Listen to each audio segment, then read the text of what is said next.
que señalar, porque en la conferencia de prensa que dio 10 días después del dictado del primer decreto, dijo textualmente: el decreto que indicó los recursos de coparticipación fue un error y que los montos excedían lo necesario para la transferencia de parte de la Policía Federal. Confesión de parte. Doctor. Diputado Moró, Sí. ¿le permite una interrupción a Tonet? Bueno, que siga él. Bueno, perfecto, listo, continúe.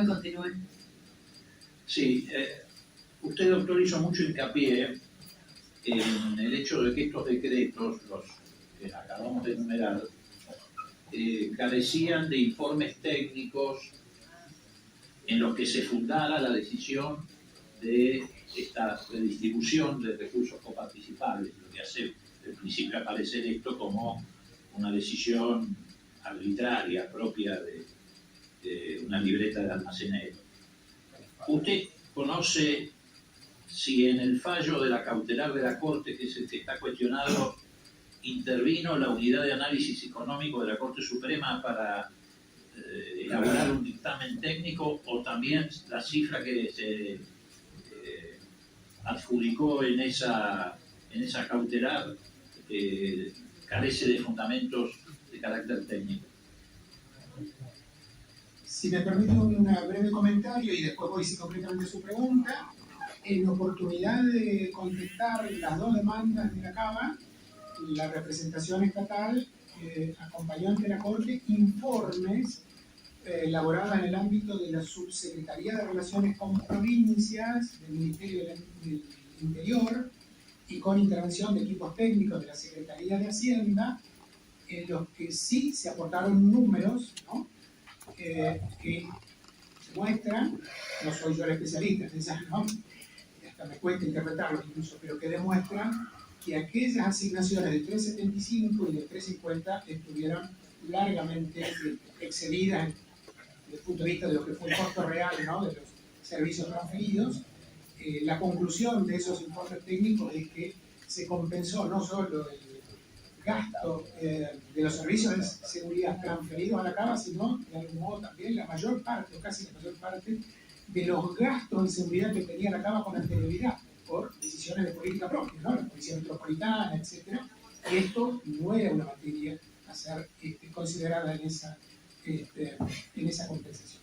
En cuanto a su pregunta concretamente, si intervino o no la unidad especializada en asuntos económicos, financieros, que debe asistir a la Corte, en cuestiones de tal índole, no sabría decirle si fue consultada de algún modo informal o no. Sí puedo decirle que no hemos podido advertir en el expediente tal intervención.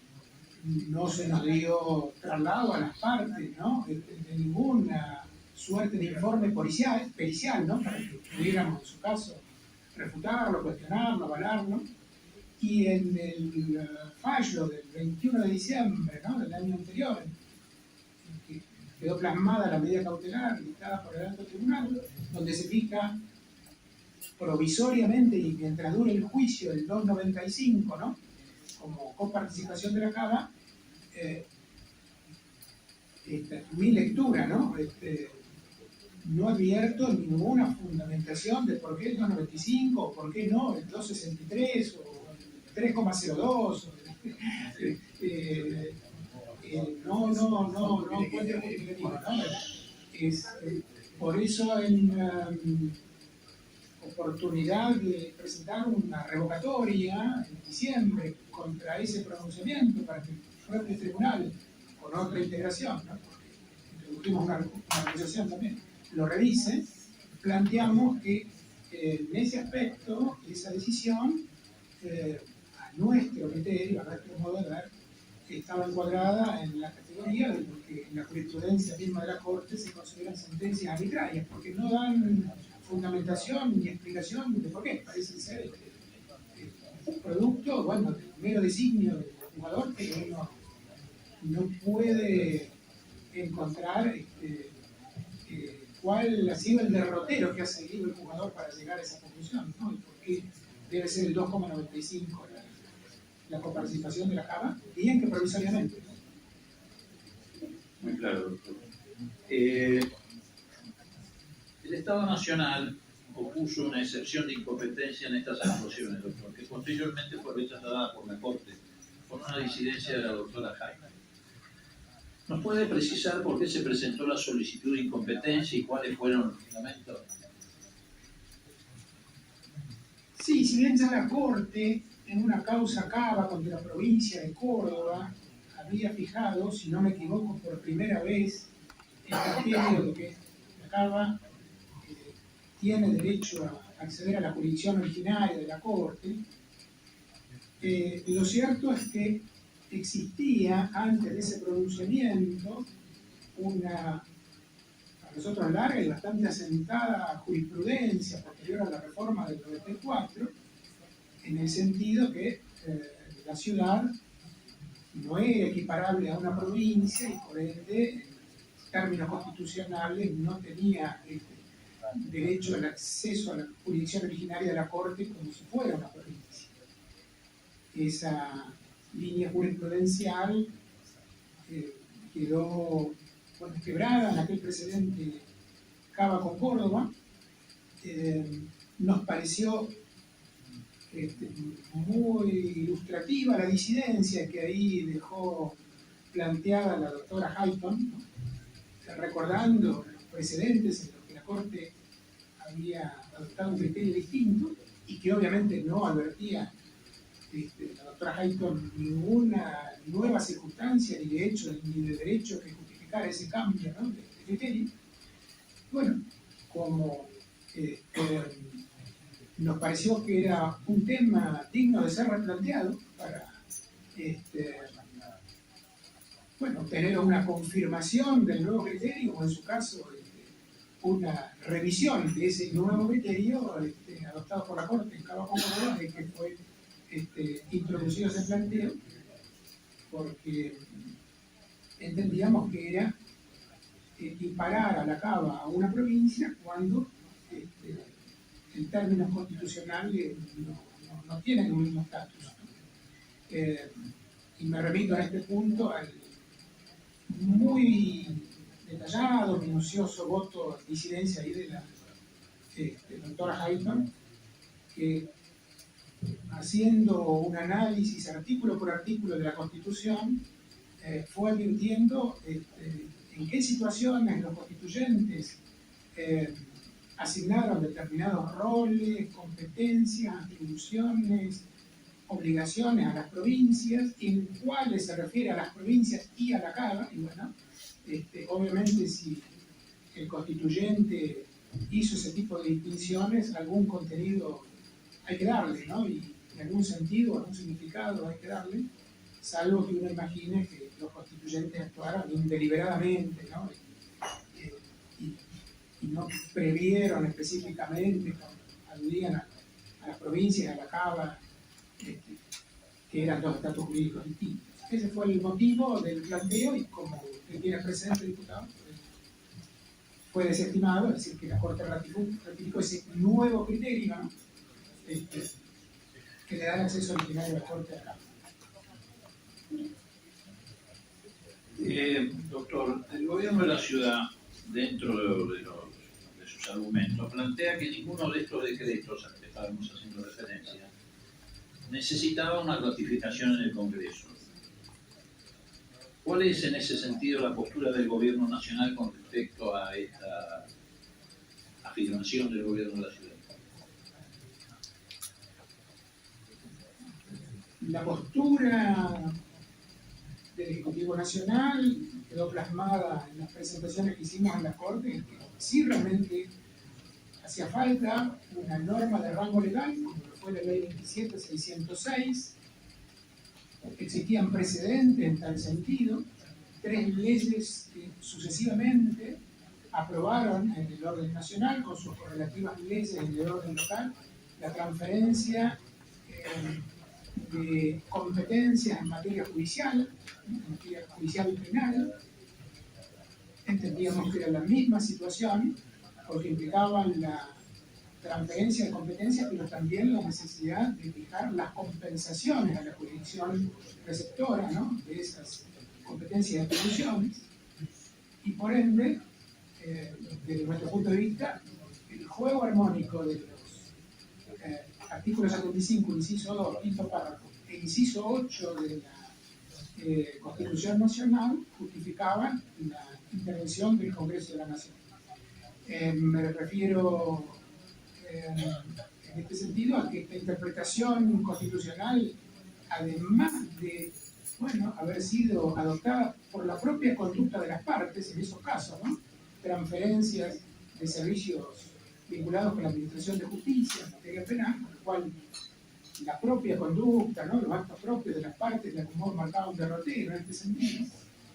Y si me permite, vuelvo a reiterar que la interpretación que le dimos al debate en el seno de la constituyente, en la comisión respectiva, y la posición expresada por el miembro informante, el doctor Rubén Marín, nos corroboraba, ¿no? La lectura según la cual era necesaria una ley como la sancionada por el Honorable Congreso bajo el número 27606, y tomando también fuentes doctrinarias, creo que puede, me repito al Verdi en este sentido, la base de nuestra república radica en que un poder es el que debe definir cuáles son los recursos, cómo se obtienen, a través de qué impuestos y a qué gastos se aplican, y otro poder, el Ejecutivo, es el que se encarga de ejecutar la recaudación y la concreción de los gastos. Si hay recursos involucrados, ¿no? Para la atención de los servicios que se transfieren, estamos entonces claramente en el terreno del inciso 8 del artículo 75, la competencia del Congreso para definir todo lo que es la materia presupuestaria. Y me permito imaginar que además esta es la única interpretación que resguarda los intereses de la provincia, porque en un caso como este se contempló que esa mayor asignación en la coparticipación a la CABA, 375 primero, 350 después, salía de la parte que le corresponde a la nación, es decir, no tocaba la masa coparticipable de las provincias. Pero esta es una verdad superficial. Con su parte de la coparticipación, la nación atiende inversiones en bienes, servicios, prestaciones de todo tipo en todo el territorio del país. Rutas, ¿no? Bueno, que atraviesan las provincias. Imaginemos que si no se somete una cuestión de esta índole a la definición, a la decisión, a la aprobación del Honorable Congreso de la Nación, también es una situación hipotética la que había planteado, pero puede darse a partir del caso que se dio con la CABA y la transferencia de los servicios de seguridad. Es una hipótesis que uno puede construirla a partir de un punto de referencia concreto. El Ejecutivo Nacional decide de su parte de la coparticipación asignarle a X jurisdicción, aquí fue la CABA, bueno, podría ser una provincia, por una razón de afinidad política, digamos, a una provincia, a dos, una parte importantísima, ¿no?, de los recursos coparticipables que son de la nación.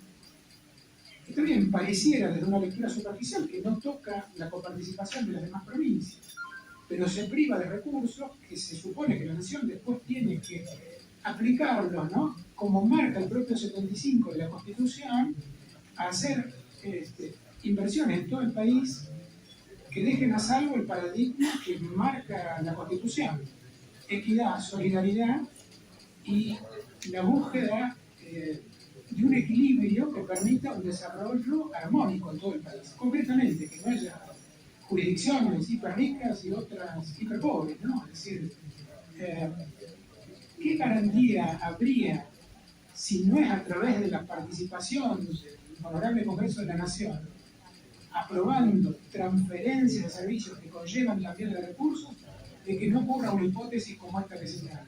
El Ejecutivo Nacional, sin intervención del Congreso, asigne ingentes recursos, ¿no?, de su parte, de la coparticipación a una X jurisdicción, detrayéndolo de lo que serían obras, inversiones, bienes, servicios que deben de algún modo utilizarse para un crecimiento armónico, compensado de la nación, atendiendo, por cierto, a las regiones o las provincias que puedan estar en una situación de desigualdad en detrimento de ellas, digamos, ¿no?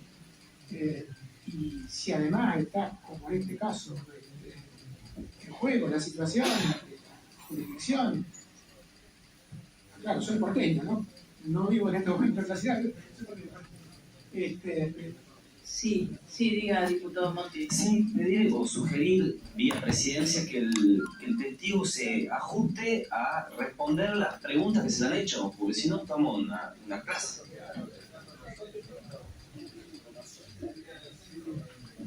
¿Me permite, presidente? Sí, diputado Morón. A ver, con todo respeto por el diputado, yo creo que el testigo se está ajustando a responder sobre lo que se le pregunta, y es más, me parece que es muy importante, tomando en cuenta su carácter de testigo calificado, nos ilustra ampliamente sobre el fondo de la cuestión que estamos discutiendo.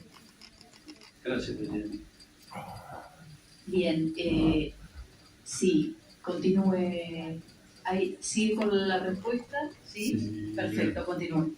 No, interpreté que se me preguntaba por los fundamentos del orden jurídico, ¿no?, que sustentaban la postura del Ejecutivo Nacional, que quedó volcada en el decreto 735 y que estamos sosteniendo en los dos procesos, ¿no?, que se desarrollan ante la Corte. Entendí que todos estos eran los variados fundamentos de orden jurídico en los que se sustenta la posición del Gobierno Nacional. Y creo que, ya redondeando el comentario anterior, ¿no?, antes del señalamiento del señor diputado, el único resguardo frente a situaciones como esa que señalaba a nivel hipotético es que intervenga el Congreso de la Nación y en particular el Honorable Senado, ¿no?, donde están en definitiva representadas las provincias y en donde debieran resguardar el interés de todas y cada una de ellas para evitar distorsiones como las que podrían darse en una hipótesis como la que mencionaba. Bien. Doctor, sí, perdón. ¿Qué pasa? No, continúe. Perdón. Doctor, en la audiencia que ya mencionamos, que usted participó el 21 de marzo de este año en esta misma comisión, un diputado le hizo una pregunta respecto a la recusación relacionada a la fiesta en que se vio ingresar juntos y participar al exministro de Justicia de la Ciudad de Buenos Aires, Marcelo D'Alessandro, y a Silvio Robles, mano derecha del titular de la Corte, el doctor Rosario. En esa oportunidad, usted dijo textualmente, está sacado de la versión taquigráfica, dirigiéndose al diputado.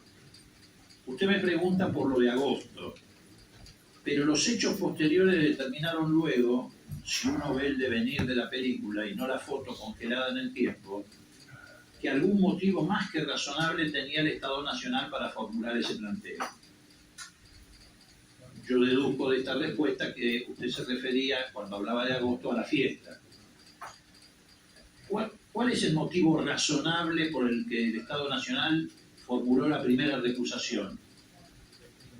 ¿Qué elementos nuevos surgieron posteriores a la presentación y rechazo de la acusación? Y por último, de acuerdo también en línea con esto, a su experiencia, a su expertise, el conocimiento público de que estas personas compartieron una fiesta en un ámbito familiar o íntimo, ¿cree que pone en juego la imagen de independencia e imparcialidad del tribunal a la hora de intervenir en una causa judicial? Bueno, en este caso específico, esta causa judicial. Sí, tal como les había respondido en aquella oportunidad, tomamos conocimiento por un medio periodístico, ¿no?, de ese evento social en el cual la nota hacía referencia desde la gestualidad, ¿no?, a una relación de vínculo estrecho, ¿no?, entre el exministro de Seguridad de la Cava y el funcionario de la vocalía de la presidencia de la Corte, el señor Robles, y estando prácticamente en condiciones ya de resolver la Corte sobre la medida cautelar, ¿no? A días prácticamente de decidirlo, al punto tal que la recusación fue rechazada en noviembre y la medida cautelar fue dictada en diciembre. Haber tomado conocimiento de esta situación, bueno, nos preocupó concretamente si esta circunstancia, este acontecimiento de orden social, podía evidenciar la existencia de alguna causal que afectara la objetividad, la ecuanimidad, la imparcialidad. No teníamos otros elementos más que esa nota periodística y por eso quiero aclararle que en realidad más que una recusación de manera directa, lo que hicimos fue pedir a la presidencia de la Corte, al magistrado a cargo de la presidencia de la Corte, que evaluara su excusación por razones de decoro, de delicadeza, porque nos parecía que no era la imagen más adecuada, ¿no? La recta administración de justicia, la existencia de vínculos que razonablemente podían generar dudas, sospechas, ¿no? Sobre la objetividad, la ecuanimidad, la imparcialidad. Partiendo, como siempre, de aquel estándar de que si bien las causales de recusación son objetivas, taxativas, estrictas, la causal de excusación por decoro o delicadeza le da un amplio margen, ¿no?, al funcionario judicial para apartarse allí donde advierte que se genera una situación en la que pueda verse en crisis aquel estándar según el cual la justicia debe no solo ser objetiva, imparcial, sino también debe dar imagen de que lo es, debe parecerlo, debe darle a cualquier observador medio, ya no solo a las partes, ¿no?, sino también a cualquier observador medio de la sociedad, la sensación, la percepción de que actúa con ecuanimidad y con equidistancia respecto de las partes involucradas en un litigio.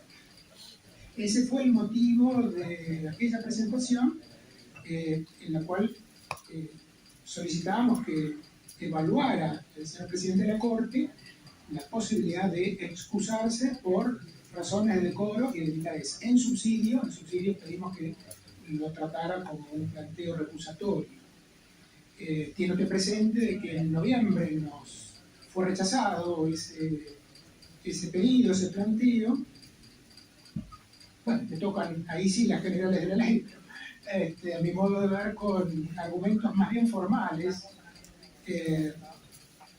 Las excusaciones quedan a criterio de los magistrados, ya lo dijo.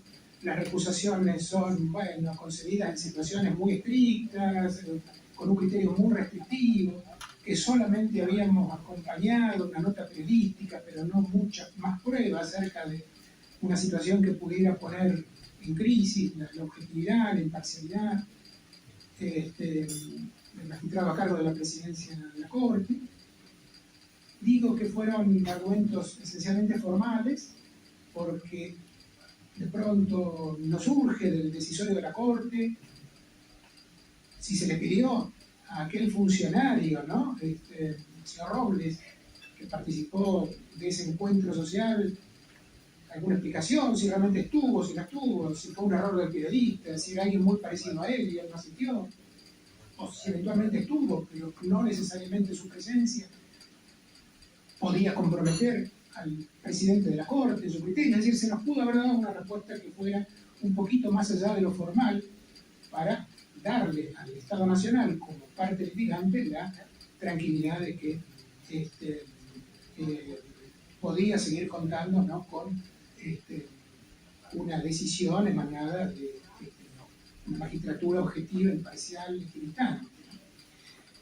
Lo cierto es que a esa presentación le siguieron otras dos del Estado Nacional, en las que sí recusamos a los magistrados de la Corte, ya a todos los integrantes del alto tribunal. La primera, sería la segunda en este orden secuencial, ¿no?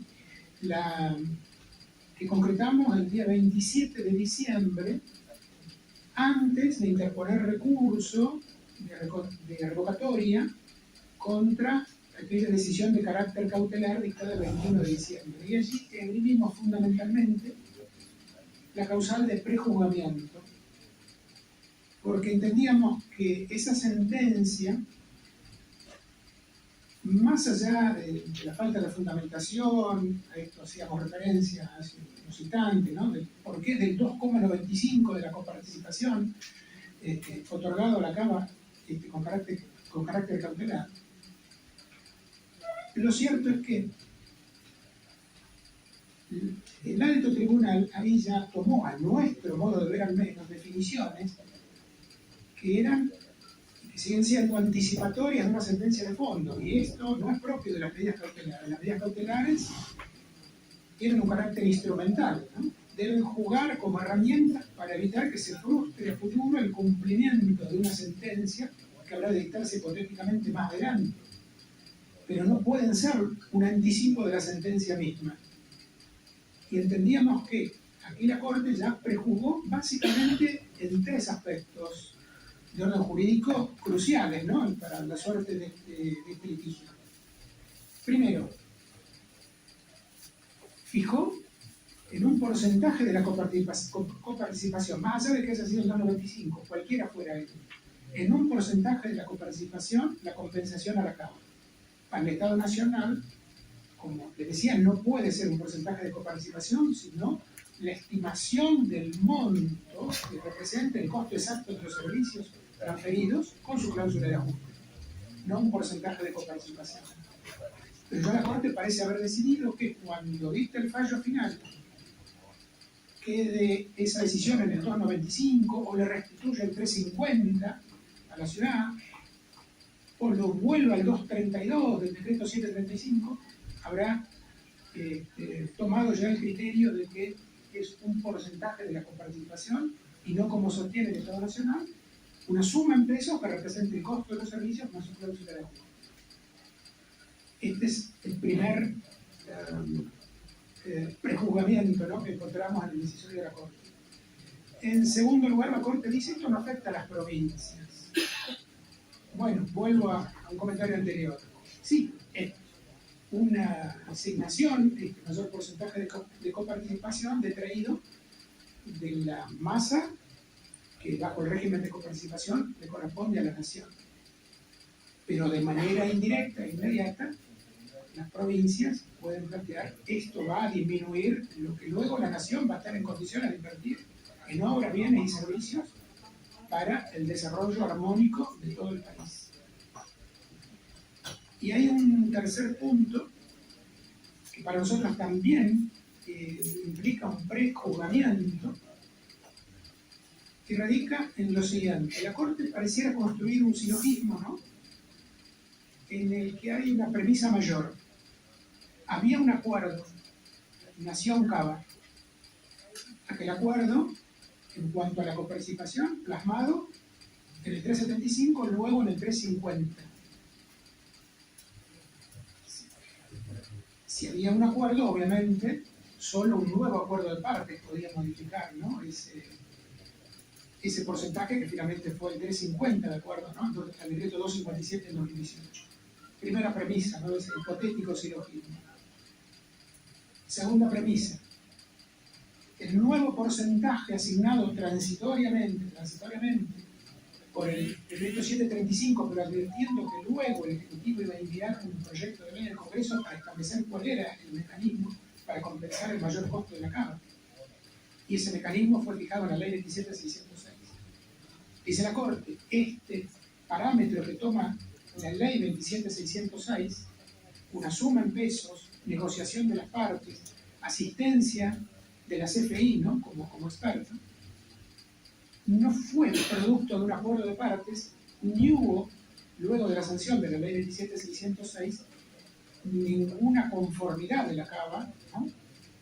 Por ende, la conclusión de ese hipotético silogismo, es decir, si hay un porcentaje 350 que es fruto del acuerdo de partes, y luego una asignación de una suma en pesos con su cláusula de ajuste, pero establecida unilateralmente por una sola de las partes de la nación, la conclusión lógica sería, bueno, se rompió el acuerdo, una de las partes quebró lo previamente acordado. A nuestro modo de ver, cuando afirma esto la Corte, y lo dice muy claramente, ¿no? Entendemos que prejuzgado en ese punto, se incurre en una suerte de falacia de composición, porque parte de una primera premisa que no se corresponde con el marco jurídico que es al que trataba de hacer referencia. Los decretos que fijaron primero el 375 y después el 350 no fueron nunca aprobados expresamente por el Honorable Congreso de la Nación. Entonces puede decirse que el Congreso de la Nación sanciona la ley 27606 y le da aprobación al convenio de transferencia de los servicios de seguridad en materias no federales. En realidad no había tal acuerdo entre partes, ya consolidado por una norma de rango idóneo, que permitiera afirmar luego que la Nación quebró el acuerdo al sancionar la ley 27606. Entendimos que al haber afirmado el Alto Tribunal en su fallo del 21 de diciembre lo que surge, ¿no?, de los considerandos y del decisorio mismo, bueno, adelantó ya aspectos cruciales, ¿no?, del contenido de la sentencia que va a tener que emitir en algún momento. Y tomando también jurisprudencia de la propia Corte, entendíamos que cualquier juicio de autoridad jurídica, obviamente, que se emita a nivel jurisdiccional en una etapa prematura, dentro o fuera, ¿no?, de una causa judicial, si ya anticipa, ¿no?, el fondo de la decisión, implica prejuzgar. Y esto incide, ¿no?, obviamente, en términos de lo que es la garantía para los justiciables, ¿no?, de que, bueno, van a tener una justicia esencialmente objetiva, que al momento de dictarse el fallo definitivo haya un pronunciamiento de magistrados que actúan con objetividad. Ahora, cuando ya se ha formado criterio, cuando ya se ha prejuzgado, ¿cuál será la objetividad esperable a la hora de la sentencia definitiva? Por eso, nuestro planteo recusatorio, basado en ese momento, ¿no?, el 27 de diciembre, en ese prejuzgamiento que advertimos en el fallo de la Corte, en el que no encontramos, desde el punto de vista del lenguaje jurídico, salvedades, señalamientos, como lo que uno encuentra habitualmente. Es cierto que los que litigamos por el Estado, los abogados del Estado en general, a veces tenemos que lidiar con cautelares dictadas en primera o en segunda instancia, no son excepcionales estas situaciones de cautelares dictadas ya en la tercera instancia. Pero lo habitual que uno encuentra son esos lenguajes prima facie, en principio parecería que, sin anticipar definición sobre el fondo, y a fin de asegurar una sentencia futura, se adopta una determinada medida precautoria, digamos, ¿no? En este caso, entendemos que la Corte con su fallo ya adelantó buena parte de lo esencial del contenido de su sentencia futura, que será un porcentaje de coparticipación, lo que eventualmente le reconozca a la Cámara, que no será menos del 2,95, y seguimos, y perdón que me repita esto, sin conocer el porqué del 2,95. Esa fue nuestra segunda recusación.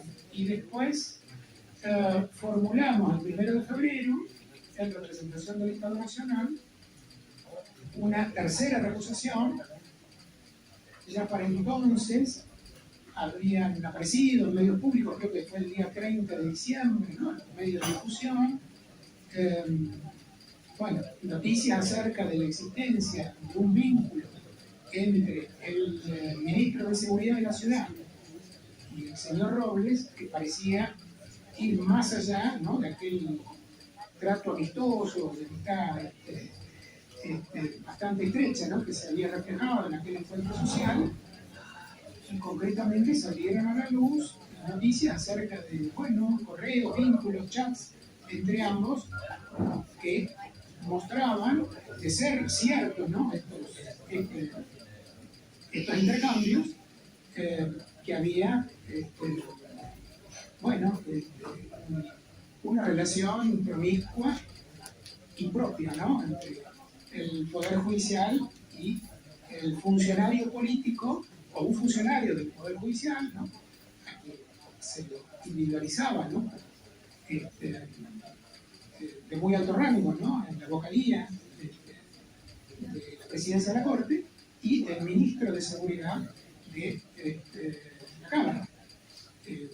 En estas condiciones, y sin tener desde la representación jurídico-judicial del Estado Nacional otra prueba, ¿no?, sobre estas circunstancias, obviamente, pero la sola existencia, ¿no?, de estas noticias periodísticas generaba un factor más que nos llevaba, ¿no?, a sostener una recusación por estar en crisis realmente la confianza en la equidistancia, imparcialidad de quien debía decidir sobre este proceso. Y a esto se le agregó, en esta última recusación, que ya para entonces, luego de la aparición de aquellos chats, el Poder Ejecutivo Nacional decidió, acompañado por los gobernadores de varias provincias, pedir la apertura de este procedimiento de juicio político. Entiendo que después se sumaron otros pedidos de legisladores, ¿no?, de este honorable Congreso, y bueno, ahí obviamente entonces estaban configuradas nuevas causales de la acusación. Al prejuzgamiento se le sumaba la existencia del juicio político y también la presunción de que pudo haber existido una suerte de rol de asesoramiento, si tomamos esos chats, desde uno de los funcionarios, ¿no?, de la Corte Suprema a una de las partes, ¿no? Creo recordar que había algún tipo de sugerencia, presentan amparo, sí, no, bueno, cuestiones de orden técnico-procesal.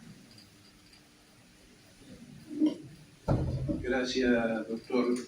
Por mi parte, yo agoté parte de las preguntas, pero teníamos acordado con el diputado Casareto que iba a continuar con unas pocas más, así que yo le rogaría al presidente que nos da esa posibilidad, y permite continuar. Y al diputado Tonelli le pediría... Usted se tiene que... Sí. Una Casareto, una usted, y vamos intercalando, por favor. Sí. Por bueno, favor, bueno, una pregunta que haga Tonelli, me da... Bueno, diputado Tonelli, pregunte. Gracias, presidenta.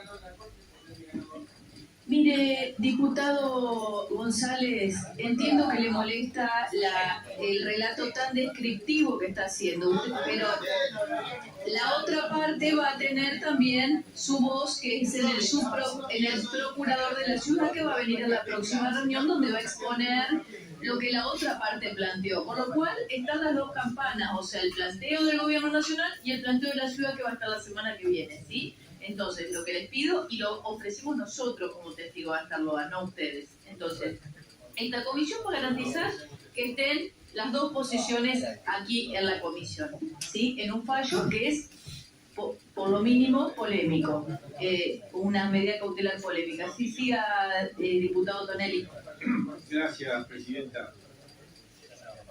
Doctor, yo no entendí mal, que sostuvo respuestas, que la falta de referencias a estudios o análisis referidos al diferencial de coparticipación que en cada caso se resuelve privaría de validez a los decretos 194, 399 y 257.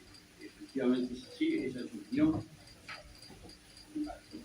En mi opinión, por la falta de sustento de informes técnicos y económicos financieros, pero además, como en algún momento lo comenté, ante la existencia de otros informes elaborados en el ámbito de la Subsecretaría de Relaciones con Provincias del Ministerio Interior y de la Secretaría de Hacienda, que hemos acompañado en la causa judicial y que revelan que aquel porcentaje excedió largamente el costo de transferencia de los servicios. Me remito a esos informes. Ahora, también hay informes, esos son informes originados en una de las partes, que es el Estado Nacional. Hay informes originados en la otra de las partes, en la ciudad de Buenos Aires, que llegan a una conclusión distinta. ¿Por qué tendría razón el Estado Nacional y no la ciudad? ¿Por qué se le asigna a usted mayor validez a los estudios del Estado Nacional que a los de la ciudad de Buenos Aires? Bueno, esto es precisamente lo que tendría que decidir el alto tribunal, respaldándose, en su caso, en una pericia elaborada por un perito independiente, por su área de análisis económico-financiero. Me guío, entre tanto, por el único dato que por lo menos yo conozco, que tiene una fuente imparcial, que no se corresponde con ninguna de las dos partes. La labor que se realizó en la CFI, que entiendo que tiene expertos en estas cuestiones, en estas materias, que fue también hecho público, y que da de usted un número mayor en pesos, no porcentaje de coparticipación, mayor en pesos al que fijó la ley 27606, pero sustancialmente inferior al... pero usted no había hecho referencia a ese estudio del CFI, usted hizo referencia a un estudio hecho en el Ministerio del Interior, ahora hace referencia. Pero no importa. Quiero hacer otra pregunta. Cuando usted revisó los expedientes administrativos, de acuerdo con lo que nos dijo, ¿qué estudios encontró que justificaran la transferencia a la provincia de Buenos Aires del porcentaje de participación que se le prestó a la ciudad de Buenos Aires? En el decreto 735 y en sus fundamentos y en lo que está informado dentro del expediente, usted va a encontrar referencias concretas a esta correlación. La ciudad de Buenos Aires, lo considerando el 735, o sea, bueno, va a encontrar referencias a que la Cava tiene creo que 230 y algo, 35, 37 kilómetros cuadrados de superficie. La ciudad de Buenos Aires tiene esa superficie y tiene a valores de 2019 una asignación presupuestaria per cápita, algo así como de 106.000 pesos por habitante. La provincia de Buenos Aires, con 300 y tantos mil kilómetros, ¿no?, de superficie y una población mayor, tiene asignada per cápita la mitad, ¿no?, de la asignación presupuestaria de... Perdóname, eso no implica ningún estudio, ni ningún análisis, es una mera afirmación. Lo único que dice el decreto 735 para justificar esa transferencia a la provincia de Buenos Aires es lo siguiente, y leo, que concomitantemente se propicia la creación del Fondo de Fortalecimiento Fiscal de la provincia de Buenos Aires, que tendrá por objeto contribuir a sostener el normal funcionamiento de las finanzas de la provincia de Buenos Aires. Es decir, no hay estudio, no hay análisis, no hay nada. Y sin embargo, a usted pareciera que le resulta válido. Por otra parte, si los atuviéramos a la superficie, este fondo se lo tendría encargado a la provincia de Santa Cruz, que es mucho más grande que la provincia de Buenos Aires. De acuerdo con lo que usted mismo dijo antes, entonces esa transferencia hecha por el decreto 735 no sería válida, porque no hay estudios que lo precedan, porque no hay intervención del Congreso, en la ley 27.606 no hay referencia alguna a ese fondo que se transfiere a la provincia de Buenos Aires, de modo que si nos atenemos a lo que usted mismo dijo aquí, esa transferencia no es válida. ¿Es así? Permítame volver sobre la primera parte de su afirmación.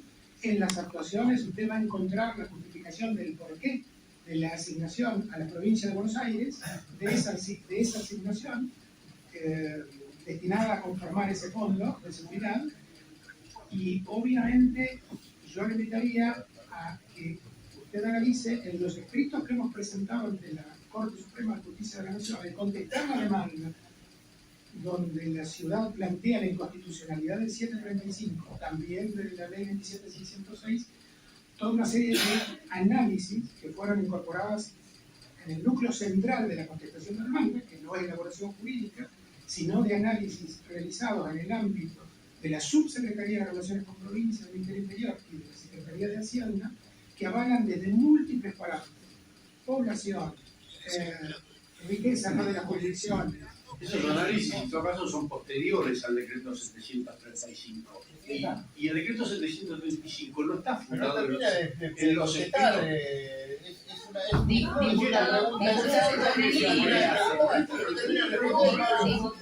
hablan todo lo que quieren y yo no puedo hablar. Pero que obvio no puede responder. Diputado Tonelli, ¿me le permite una interrupción No, no al permito. diputado Martínez, No, por no le favor? permito.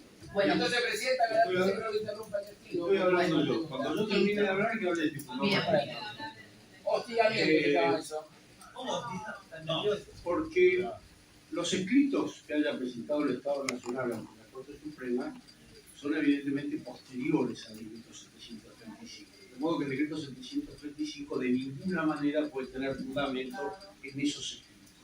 Lo cierto, la realidad, es que el decreto 735 carece absolutamente de algo que indique por qué, cuál es la razón para darle a la provincia de Buenos Aires esa cantidad o ese porcentaje y no otro mayor, menor, parecido, etc. En definitiva, la conclusión, de acuerdo con lo que usted mismo dijo, con lo que ha venido diciendo hasta ahora, es que el decreto 735 en ese punto al menos sería absolutamente inválido e ilegal. Quiero además aprovechar esto, no es una pregunta, pero quiero aprovechar la ocasión porque tanto usted como uno de los diputados se han referido al porcentaje de coparticipación que transitoriamente estableció la Corte en ese fallo de diciembre del año pasado, y lo han tildado de misterioso, cosas por el estilo. Está explicado en el fallo de la Corte. En el considerando octavo del fallo de la Corte de diciembre del año pasado, la Corte explica claramente por qué fija ese porcentaje y no dice que lo que quiere es atenuar las posibles consecuencias que para las dos partes pueda tener la decisión cautelar que está tomando y que por ende decide fijar un porcentaje intermedio entre las pretensiones de ambas partes. De modo que por favor no sigan diciendo que ese porcentaje es misterioso, que no tiene explicación, que no hay cálculo ninguno. La Corte lo explica. Basta con leer el considerando octavo del fallo. En definitiva, me parece, doctor, que usted ha exhibido un criterio muy distinto para aplicar a la transferencia de recursos a la ciudad de Buenos Aires y otro mucho más liviano, mucho más ligero para aplicar a la transferencia de recursos a la provincia de Buenos Aires. Porque en todo caso, de acuerdo con lo que usted dijo y presentó Alberti, que las transferencias requerían aprobación del Congreso, esas transferencias siguen sin estar aprobadas por el Congreso.